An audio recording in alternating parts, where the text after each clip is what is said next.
This video is recorded for Hunt for India's Best Academic Project contest organized by crazyengineers.com. I am Shivam Shukla along with my teammate Kunal Banchal. Hello everyone. We are from Parul Institute of Technology from Vadodara in Gujarat. Our project title is Electronic Steering, Electronic Differential and Traction Control of an Electric Car. I would like to start my presentation with statistical data on road safety scenario in India.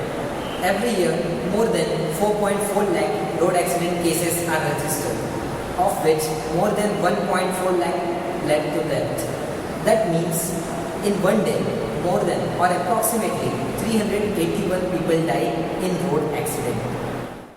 Worst part is, as number of vehicles on road is increasing day by day, the percentage of car accident is also getting worse. Although safety features like seat belts, airbag, ECU, ABS system are available, but all these features are only available in high-end model cars. So basically, if we include all these features in every car, the cost of a normal car will increase by much percent. So this can be a problem to both manufacturer and consumer in big market like India. So there is a need for some innovative ideas to bridge the gap between cost and safety factor of a car.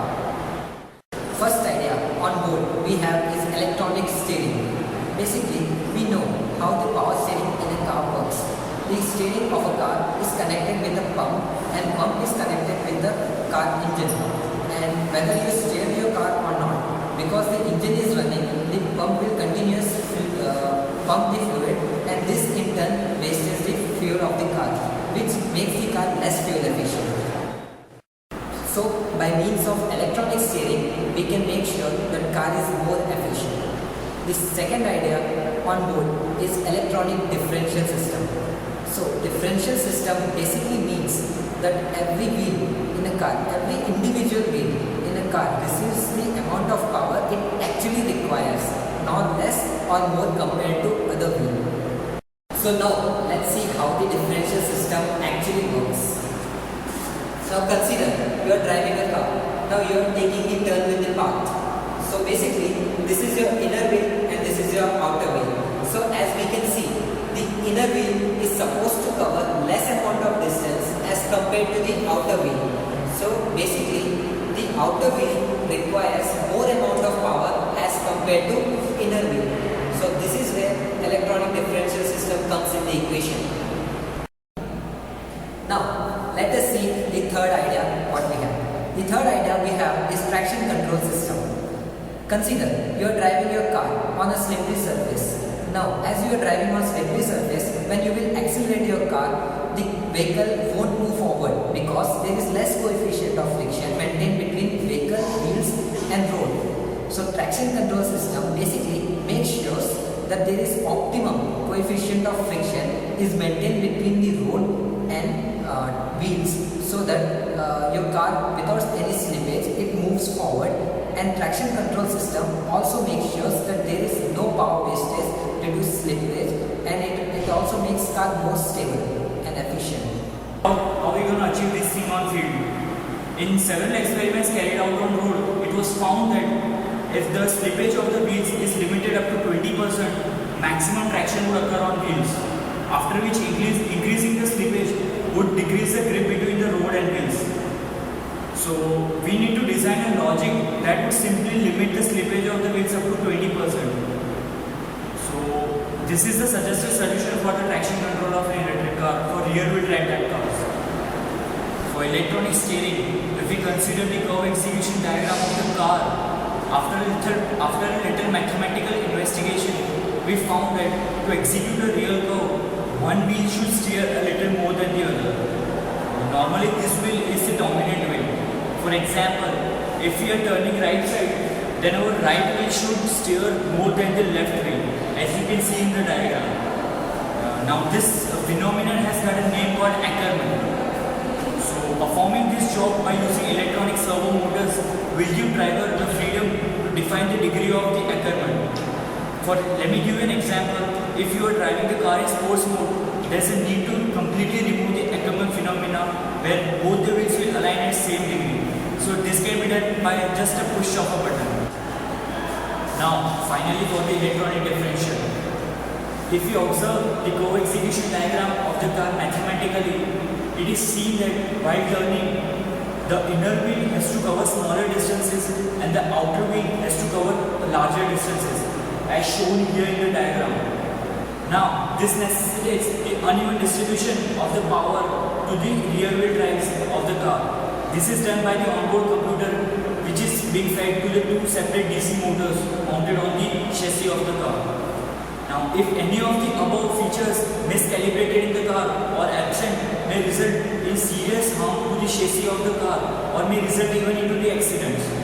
Now, we have the testing phase video of our practical model car. Please see.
So, we conclude our presentation that after implementing electronic steering, electronic differential and traction control system, driving